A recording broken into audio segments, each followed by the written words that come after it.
BrightPay is going to handle phasing when the 18-19 software is released. So I just have a few examples to show you on screen here.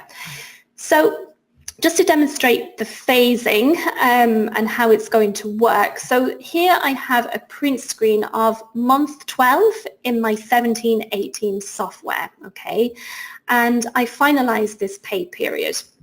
Just going to look at 3 employees in this particular pay period. So if I take Benedict Taylor first of all, he's an example of an employee who has had the minimum phased contribution rates in operation. So he's currently got 1% and 1% in place. Okay.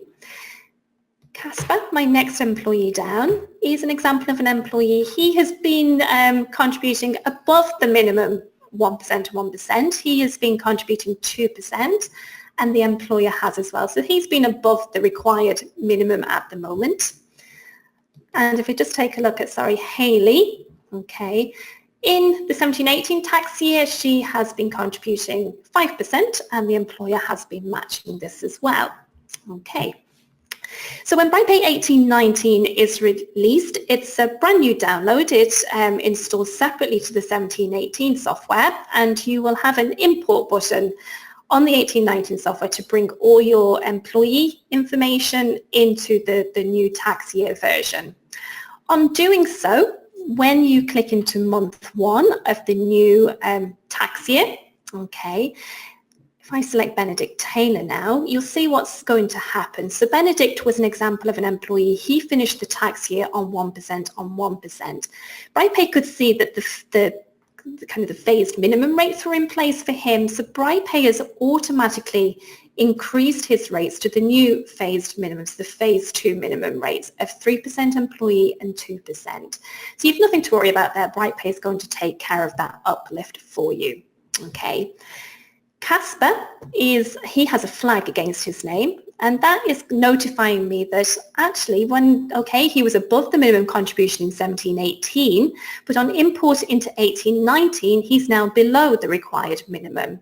Now, BrightPay doesn't want to assume that it's going to be, whether the employee is going to make up the difference to 5% to match the 5% or the employer. So we're leaving it up to the user to actually complete that task. We're giving you the alert that the pension contributions need to be looked at, but we're allowing you to make the change yourself. If you click on Fix, you have a few options here. So you can say that you want to apply the minimum employer contribution rates, or to increase the employer contribution rate only. Okay, so if I choose to apply the minimum employee rates, that will uplift the employee to 3% and 2%. So you're now meeting the new requirements. Hayley, she was on 5% and 5% at the end of the 17-18 tax year. She's well above the new phase 2 minimum rates, so BrightPay is doing nothing. BrightPay is simply leaving her on 5% and 5% as well. So you've no flags for her. She's fine. She's meeting the requirements there. Okay. I just want to show you this slide as well, because the 3 examples I've just shown you, they are for employees who had percentage rates in operation. Some of you may be operating using fixed amounts. So what BrightPay will do in that first pay period of the new tax year, it will basically convert your fixed amounts in the background and see what the relevant percentage rates equate to. And if it detects that you're not meeting the new phased minimum rates, it will give you the flag and the yellow alert. So this particular example, the £40 and £30 isn't matching the 3%, 2%, or the 5% all together there.